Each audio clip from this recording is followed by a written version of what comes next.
الكرة تمريرة زكريا بن شاعة، تمريرة ذكية ذكية ذكية، الكرة الهدف الأول والهدف الأول من طمين أعتقد المنذر.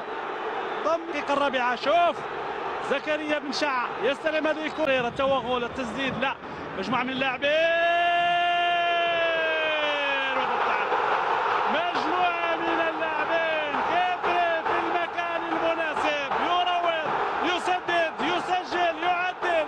شوف كبري روض سدد سجل عدل النتيجة بوضعية مناسبة. صعبة جدا هذه الكرة على بوحلباية زكريا، الرأسية لبانغورا، الهدف الثاني لبانغورا الوافد الجديد الغيني. بانغورا يسدد يسجل يضيف الثاني. خطأ كبير مرتكب من وقع هدف أول في أول مشاركة له.